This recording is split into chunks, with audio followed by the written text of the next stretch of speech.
Tudo que eu pedir em oração receberei? Evangelho de Marcos, capítulo 11.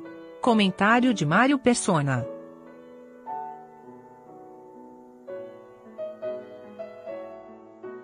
Apenas voltando a 3 versículos aqui da porção anterior, os versículos 24, 25 e 26 do capítulo 11. Nós vimos na semana passada sobre essa oração de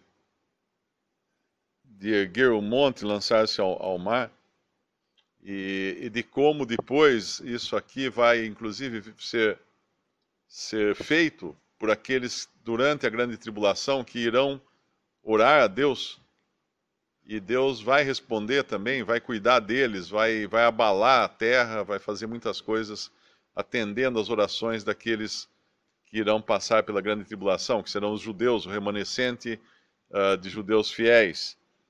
Mas aqui tem um versículo que às vezes pode confundir, que é o 24.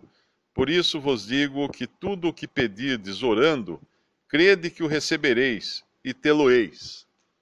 E muita gente faz confusão com esse versículo, e aí pede uma Ferrari, pede um helicóptero, pede para viver sem trabalhar, pede qualquer coisa, achando que Deus vai então atendê-lo. Mas na realidade a gente tem que ler isso em conexão com 1 João, capítulo 5, versículo 14. E esta é a confiança que temos nele, que se pedirmos alguma coisa, segundo a sua vontade, ele nos ouve. E se sabemos que nos ouve em tudo o que pedimos, sabemos que alcançamos as petições que lhe fizermos. Então esse segundo a sua vontade é muito importante, porque obviamente Deus não é uma lâmpada mágica que você esfrega, sai um gênio e atende todos os desejos. Deus é um Deus que tem ordem, e ele atende as orações, mas é segundo a sua vontade. Às vezes, Deus permite que nós recebamos algo pela nossa insistência, mas aí já não é segundo a sua vontade, mas acaba sendo pela sua permissão. E é apenas para nos ensinar como nós pedimos errado.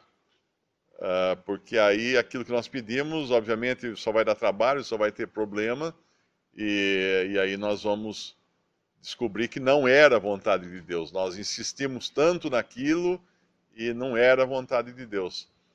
Eu sempre lembro, um irmão uma vez nos Estados Unidos me contou que havia lá um irmão que quando nasceu o filho dele, o bebezinho era muito doente, e ele e a esposa oravam insistentemente que Deus pudesse curar a criança, e a criança ia morrer, não tinha o que fazer.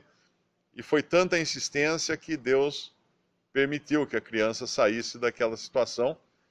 E anos depois, quando esse rapaz já era adulto, o pai dele dizia assim: eu não devia ter orado tanto, porque se tornou um marginal o filho dele, só veio a trazer tristeza e vergonha para a família e dores.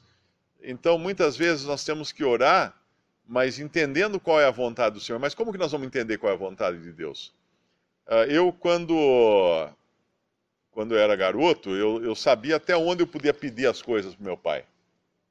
Então, se tinha um menino rico que pedia sei lá, um carro, alguma coisa, eu sabia que não adiantava eu pedir, porque meu pai não ia ter condições de dar um carro, alguma coisa assim. Então, eu tinha que pedir dentro das condições e da situação daquele momento. Então, era importante que para isso eu conhecesse meu pai. E o cristão, o cristão que anda em comunhão com Deus, ele vai conhecer qual é a vontade de Deus. E aí ele vai pedir segundo a vontade de Deus. Mas nós só conhecemos alguém quando nós andamos perto, né? Você nunca consegue escutar o que alguém está falando se ficar muito longe, tem que andar perto, andar próximo. E assim é com Deus também. Se nós andamos próximos, em comunhão com Ele, constantemente, com a Sua palavra, nós vamos ter esse discernimento, essa inteligência espiritual para saber pedir conforme convém.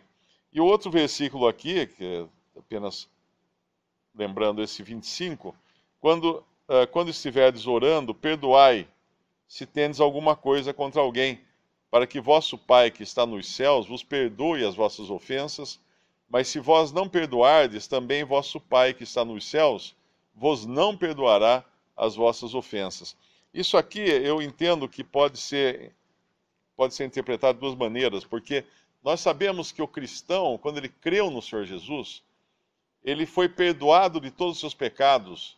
Tanto é que nós não encontramos, a partir de Atos, um convertido pedindo perdão. Aqui ainda é o Evangelho, ainda é uma época antes da consumação da morte de Cristo, do sacrifício de Cristo na cruz.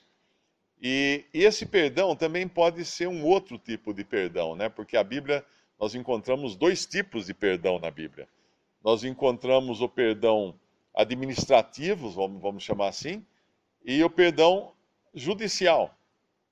Quando Deus nos perdoa de todos os nossos pecados, no momento que nós cremos em Cristo, nós estamos totalmente perdoados, porque os nossos pecados foram todos lançados na cruz do Calvário.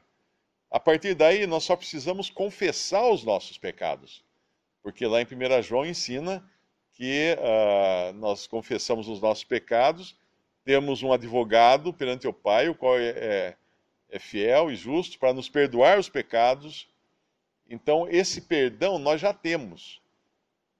Ele está disponível para o crente. O que nós fazemos é confessar quando nós pecamos. Mas aqui é um perdão de uns para com os outros. É um perdão administrativo, um perdão, vamos dizer assim, na horizontal. E é como, por exemplo, quando a Assembleia, um irmão que cai em pecado e é colocado fora de comunhão, em disciplina, depois disso ele se arrepende, ele fica entristecido, ele mostra, dá provas de arrependimento, aí a Assembleia o restaura.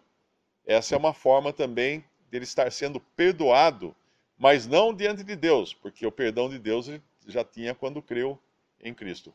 Mas um perdão administrativo.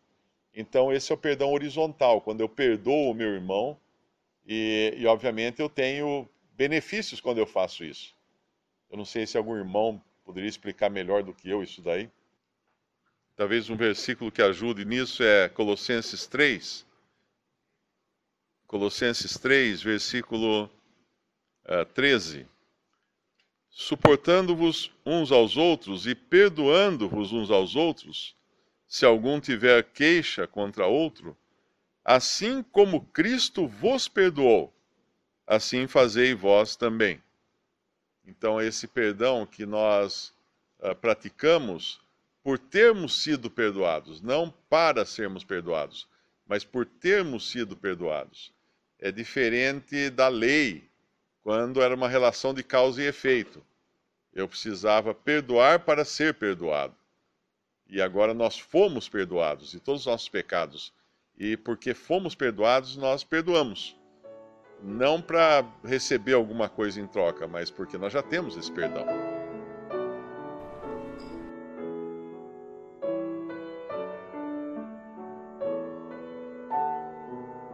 Visite Respondi.com.br. Visite também 3minutos.net.